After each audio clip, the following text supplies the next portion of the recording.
Good afternoon, everyone. This is Jaimini Astrology channel. Today's episode will be, I would say, very or extremely interesting for those serious students of Jaimini Astrology. What we're going to do today will be going through some Jaimini Sutras. Okay, but before we start doing so, a few words of introduction. Okay, so nowadays it is a common practice that many people who talk about Jyotisha or who publish their astrological posts, they quote various astrological classics, giving you a sutra or a shloka, but they quote a particular sutra or a shloka without giving you an example, real example showing its application, showing that it really works in practice. They do not provide any particular horoscope which would confirm that a particular sutra or shloka does really work, and the, I would say, happy astrological crowd follows it blindly.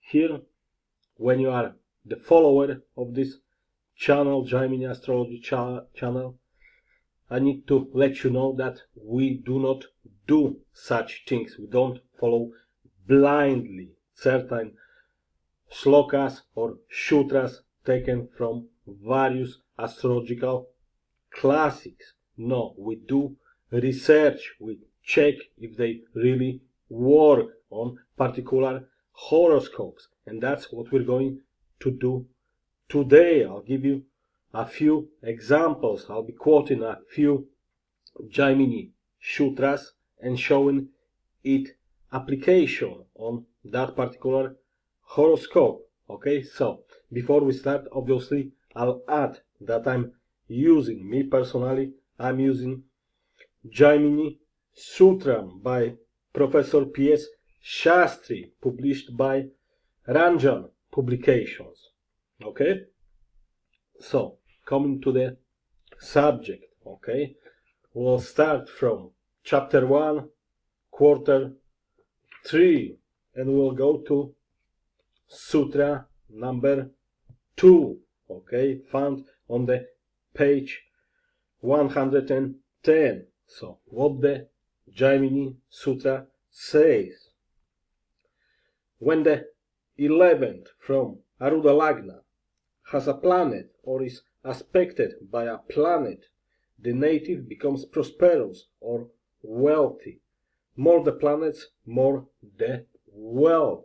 Okay, so obviously in modern times we need to do our research. We also need to adjust a particular sutra to modern times, to the times we live in, instead of following it blindly, word by word. So I'll read that sutra once again. Okay, when the 11th from Aruda Lagna has a planet or is aspected by a planet, the native becomes prosperous or wealthy. More the planets, more the wealth. How we can understand that sutra in a modern world, modern environment, in our times? We might understand it as, for instance, the native has got the benefit of steady income this way. Okay, so coming to that sutra, seeing that sutra working on a real particular horoscope. Okay, I've marked here on the chart Aruda Lagna. Yeah, okay, so you can see our Aruda Lagna falling in the sign of Danu. So we need to find the 11th from Aruda Lagna. Yes, so 11th from Aruda Lagna falls in the sign of Tula, in Tula Rashi. That's the 11th from the Aruda. What we can see here. Have a look. We've got the aspect of 3 grahas on the 11th from Aruda. You've got Shukra, you've got Surya, and you've got Mangala. Those 3 grahas, karakas, aspecting from the 6th house, from the Aruda, aspecting the 11th Baba. Okay, so that's the real application of the sutra, and we can see if it works or not. But that is not enough. Okay, we see one horoscope. Yeah, one horoscope. We need more for a confirmation. We need to see if that sutra is applicable to more horoscopes. Okay, and the third, the last time, I'm going to read that sutra so you'll see how the application of that sutra works in practice. Yeah, this is the second sutra. Yeah, chapter 1, quarter 2, page 110. When the 11th from Aruda Lagna has a planet or is suspected by a planet, the native becomes prosperous or wealthy, meaning the native might have regular, steady income in modern times, nowadays. Yeah, more the planets, more the wealth.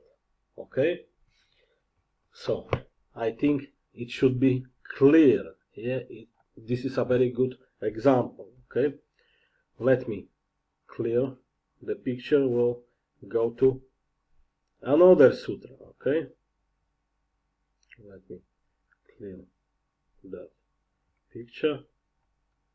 Okay, just give me a moment. Okay, and then we'll go to the 18th sutra from chapter 1, quarter 3rd, yeah, page 113. What the above sutra states. Let's go to the Sutra 18. If the Aruda of the 7th house falls in Kendra or in Atrikona from the Aruda or Pada of Lagna, the native becomes extremely prosperous. Okay? So, I'll read it once again. If the Aruda of the 7th house falls in a Kendra or in a Trikona from the Aruda or Pada of the Lagna, the native becomes extremely prosperous. What does it mean? As I've said previously, yeah? In modern times, it might mean that the native might have the steady, good, regular income. Yeah? How to illustrate it on the chart? Yeah? We need to find the Aruda of the 7th, which is our Darapada. Yeah? So here we've got the 7th house falling into the sign of Mesha. The owner, the ruler of Mesha is found in Rishaba. Yeah? So the Aruda of the 7th Darapada falls in the sign of Mithuna. Yeah? Here is the Aruda of the 7th house, which is Darapada, as we call it. Okay? As we call it, just give me a second. So, look at the arrow. Yeah? And then we'll read that sutra once again. If the Aruda of the 7th house falls in a Kendra, what we can see, Aruda of the 7th house, Darapada, falls in the Kendra from Aruda Lagna. Yeah? If the Aruda of the 7th house falls in a Kendra or in a Trikona from the Aruda or Pada of Lagna, the native becomes extremely prosperous. you see that particular sutra working in practice. You see that Aruda of the seventh, which is our Dharmapada, falls exactly in the Kendra, which is the seventh house from Aruda Lagna. Aruda Lagna, as you can see, it is in the sign of Danu. The seventh from the Danu is Mithuna Rashi, and in its Mithuna Rashi, Aruda of the seventh or Dharmapada falls the last time. If the Aruda of the seventh house falls in a Kendra or in a Trikona from the Aruda or Pada of Lagna, the native becomes extremely prosperous. Nowadays, it might mean we might extend it to the understanding that the native has simply got steady, good, regular, and safe income. Okay? That should be clear. That's a very good example of that particular sutra working in practice. Okay? So let me clear the picture. Okay? And we'll go to other sutras. Okay? We'll go to other sutras, but let me clear that picture a bit. Okay? Okay. Now we will go to quarter 4 of chapter 1. We'll go to sutras 33, and 34. Okay, found on the page 167. Okay, so that's very interesting one. So we'll start from Sutra 33. I'm repeating chapter 1, quarter 4. Okay, Sutras 33 and 34 consecutively, page 167. What we can read from that particular sutra, Sutra 33. When Shukra is in the 3rd or 11th from Upapada, or from the Lord of Upapada, the preceding and the succeeding foetus of mother get miscarriaged. We have to extend this to the concerned house from Lagna and its Lord, and to the 9th from them. Okay, I'm reading it once again. When Shukra is in the 3rd or 11th from Upapada, or from the Lord of Upapada, the preceding and the succeeding foetus of mother get miscarriaged. We have to extend this to the concerned house from Lagna and its Lord, and to the 9th from them. How can we understand or extend the understanding, our understanding in modern times? What will be the understanding of that particular sutra? It may really or simply mean that the native, the owner of the horoscope, doesn't have siblings, doesn't have any brothers or sisters. Okay, so what we can see here, where is our Upapada Lagna? Upapada Lagna, as you can see, falls in the sign of Meena. We've got Chandra, Chandra here in the Upapada. Okay, then let's see where is our Shukra. Shukra is found in the 3rd house from Upapada, in the Rishabha Rashi. Okay, in the Rishabha Rashi. And let's read that sutra once again. When Shukra is in the 3rd or 11th from Upapada, is the condition fulfilled? It is, exactly as the sutra says. You can see that from the Upapada Lagna falling into the sign of Meena, Shukra is found in the 3rd house from Upapada, in the Rishabha Rashi. So we can see how that particular sutra works in practice. You are looking obviously at my horoscope. Yeah? Do I have any siblings? Do I have any brothers or sisters? No, I'm a single child. Yeah? I don't have any brothers and sisters as the sutra states. Yeah? When Shukra is in the 3rd or 11th from Upapada. Yeah? So that's what the sutra says. Then we'll add another sutra, the next one, Sutra 34. The same result appears when Shukra aspects the Lagna or the 8th house from the Lagna or Upapada. Okay? So, how the Shukra behaves in that particular situation? Have a look. Shukra is aspecting the Lagna, yeah? But what is more important, the sign of Tula, which is also the Lagna, it also happens that it is the 8th house from Upapada Lagna, yeah? Upapada falling in the sign of Mina, and Tula Rashi is the 8th house from Upapada. Yeah? We'll read that Sutra 34 once again.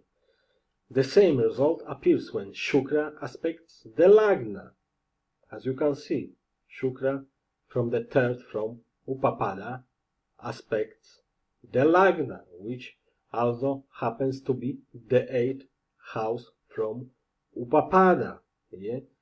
It falls in the sign of Tula. Yeah?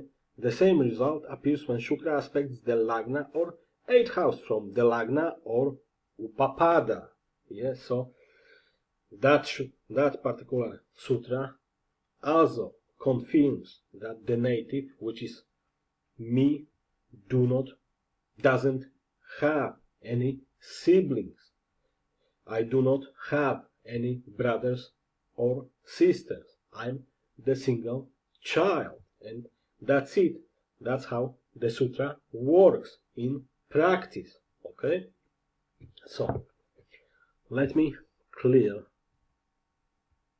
the picture. We'll clear that. Clear the picture. And we'll go to another sutras. Okay? So now we're going, obviously, we'll be remaining at chapter 1, yeah, but we'll go into second quarter and we'll be discussing 3 sutras, 83, 84, and 85, found on the page 69. Okay? We'll go to the page 69, chapter 1, quarter 2, and we're going to talk about consecutively sutras 83, 84, 85. So we're starting from sutra 83. If the 5th or the 9th house from the Karakamsha Lagna has 2 malefics, the native becomes an expert in mantra shastra. Okay, so that's the sutra 83. As you can see, our Karakamsha Lagna falls in the sign of Kanya. Okay, here for some it might be the controversy. Yeah, following the methods of K and Rao, we put Karakamsha Lagna in the Rashi, in D1 chart, in the main horoscope when we would talk about the position of Atma Karaka in Navamsha, then we would describe it as Svamsha. Okay, so different schools do it differently. Yeah? We distinguish it in this particular manner.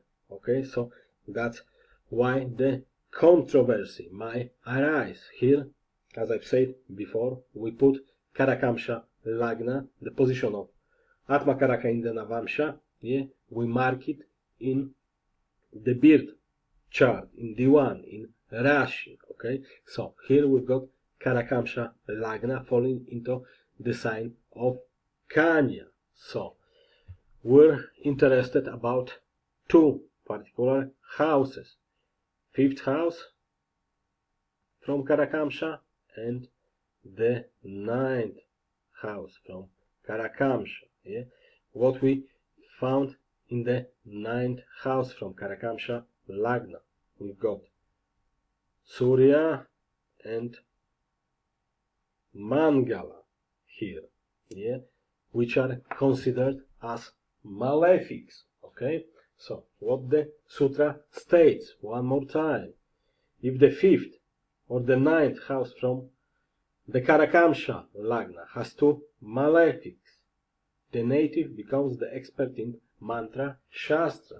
Here we found also Ketu in the fifth from Karakamsha, but we do not consider Ketu as a malefic as per Jaimini rules. Okay, so we've got Mangala and Surya found in the ninth from Karakamsha, and the sutra states that if the fifth or the ninth house from the Karakamsha Lagna has two malefics, the native becomes an expert in mantra shastra. Obviously, we need to adjust that particular sutra to modern world, to modern environment, to the times we live in. Okay, so am I an expert in the field of mantra shastra? I'm not judging myself. What I can tell you simply, I do have my interest in mantra shastra. Obviously, I practice mantras from many years. Yeah? I do practice mantras. I do have my interest in practicing mantras. Yeah? So that's how we might interpret that particular sutra. Will I encourage you to chant mantras as I do? Absolutely not. Throughout the years, I've met a few people, let's say, who were in a total opposition, or totally opposite to me, saying, firmly that mantra is a piece of rubbish, using such a language. It is a cheat, a fraud. It doesn't work at all. Yeah, so it was their point of view, firm point of view. Am I quarreling right now? No, I'm not interested. I'm not going to waste my time. What I can tell you, yeah. I practice mantra. I do it for years. I've got my interest in mantra shastra. Okay? If someone states firmly that it doesn't work, let them have their own opinion. I'm not going to encourage you to chant mantras, to practice mantra shastra. No, do whatever you consider best for you. I'm not going to argue with you, proving that mantra shastra works, that chanting mantras helps. I don't care about it. You do what you consider the best for you. I'm not going to encourage you. I know, I've got my experience here. I'm not going to reveal it here. I'm not going to tell you the stories which I keep, for myself. I don't need to prove anyone if it works or not. I've got my experience. There is experience of many more people. If you ask me if I'm going to encourage you to chant mantra shastra, my answer is absolutely not. Do whatever you like. okay? And I'm not going to argue with you because I'm not going to waste my precious time, okay? So, coming back to the sutras, okay? Then we'll read through Sutra 84.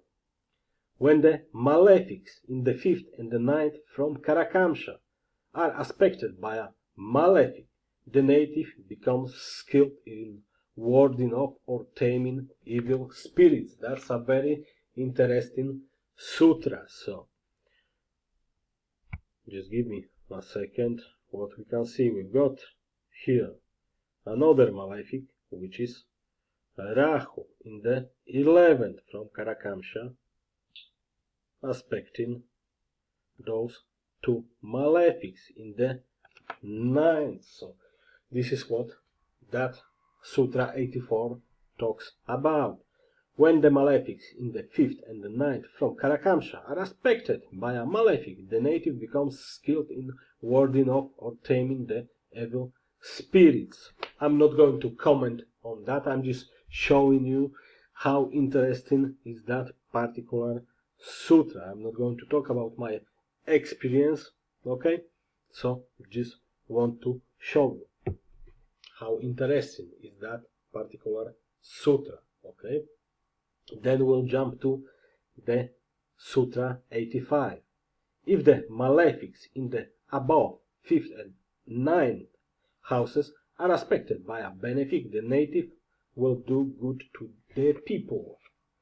So, adding to Sutra 83 and Sutra 84, here we've got Shukra, Atmakaraka, placed in the same Rashi of Rishabha, along with Mangala and Surya, considered as malefics. And the sutra states, if the malefics in the above 5th and 9th houses are aspected by a benefic, the native will do good to people. Do I do that?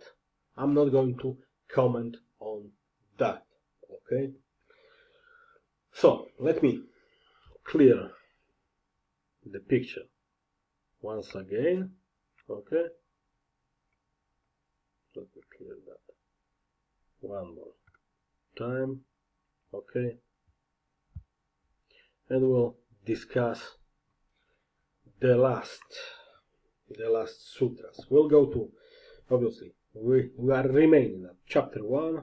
We're going to quarter 2, page 57, and we're going to talk about 3 consecutive sutras, 52, 53, and 54, okay? So, starting from Sutra 52. When the 9th from Karakamsha has Vargas of Kuja and Shukra, one will be found of others' wives or husbands. Yeah? So, what we can see here. The 9th house from Karakamsha, as you can see, one more time, it is Rishabha, yeah? Rashi. And we've got here Shukra, we've got here Mangala, in which Vargas? In Vargas of Shukra, because it is Shukra Rashi, the Rashi of Rishabha, owned by Shukra. So, what we're reading once again, when the 9th from Karakamsha has Vargas of Kuja and Shukra, one will be fond of others' wives. Yeah, so getting into romance, yeah, having romance, yeah, with someone's wife, let's say, for in that instance, yeah, because we're talking about a male to whom that child belongs. Is he having any affairs with other people's wives? Yeah, the sutra says, when the 9th from Karakamsha has Vargas of Kuja and Shukra. Vargas, here you see, this is the Rishabha Rashi, yeah, Varga owned by Shukra.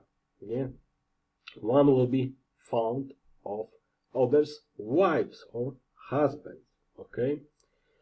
Then we're going to the Sutra 53. When Kuja and Shukra are in the ninth from Karakamsha, or when they jointly aspect it, this adultery persists till the end of life. Perfect picture, yeah? Shukra, Mangala are found in the ninth from Karakamsha, yeah? So the native might be having, romances, affairs with others people, wives, okay? It is likely, there is a likelihood, yeah, let's say. But then we'll go to Sutra 54. What the Sutra states: if along with the ninth from Karakamsha is associated with or aspected by Ketu, the most important part comes here. The adulterous tendency is checked, meaning stopped. Okay? So, what is happening in there? We've got Mangala, Shukra in the night from Karakamsha in the Vargas of Shukra, Rishabharashi, but then we're adding one more factor.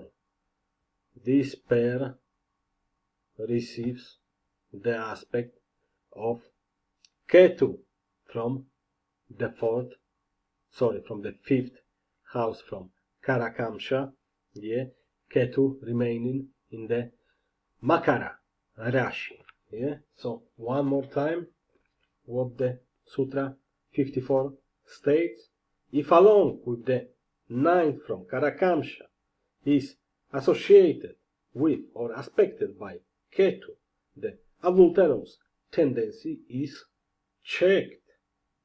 So, as you can see, there is an aspect of Ketu from the Makara Rashi, yeah? Ketu in the fifth, aspecting Mangala, Shukra in the ninth from Karakamsha, yeah? This is what all those three sutras dealing with, yeah? Starting from the Sutra 52 once again. When the ninth from Karakamsha has Vargas of Kuya and Shukra, one will be fond of others' wives or husband. Sutra 53, when Kuja and Shukra are in the ninth from Karakamsha, or when they jointly aspect it, this adultery persists till the end of life. And Sutra 54, if along with the ninth from Karakamsha is associated with or aspected by Ketu, the adulterous tendency is checked. Yes, so these are those three sutras. So, coming to a conclusion, I think it was very interesting to show the application on the sutras, Jaimini Sutras, on a real horoscope. Yeah, so what I mentioned at the beginning, it's a common practice nowadays that people who post different astrological sutras or shlokas on the internet, Facebook, wherever they do it, they will give you just the bare sutra or shloka without showing its validity, showing its application on a real example, and happy people, as I described them as a happy astrological crowd, follows it blindly. No, it doesn't work this way. We've got so many shlokas, so many sutras, found in astrological classics. We've got so many astrological classics, but do we apply? No, those people who've got some common sense, who are research oriented, who are open-minded, do not take those shlokas or sutras blindly. You just need to see if that sutra or a shloka works in a real life, on a real examples, on a real horoscopes, instead of following it blindly. I've shown you how those Jaimini Sutras might be applicable. How do they work in relation to my horoscope, okay? But that's not enough. It's worth, to doing further checks, research, if that particular sutras are applicable to other different horoscopes. Yeah, I've shown you my own horoscope. They work perfectly, yeah, on my own horoscope, yeah, but you need to still carry on with the research, with checking, if they also work on different horoscopes. Okay, so I'm going to finish right now. I hope it was really interesting. Yeah, I will just remind one more time that I'm using Jaimini Sutram by Professor P.S.Sastri, published by Ranjan Publications. Okay, so take care, good luck, God bless, and I'll see you soon.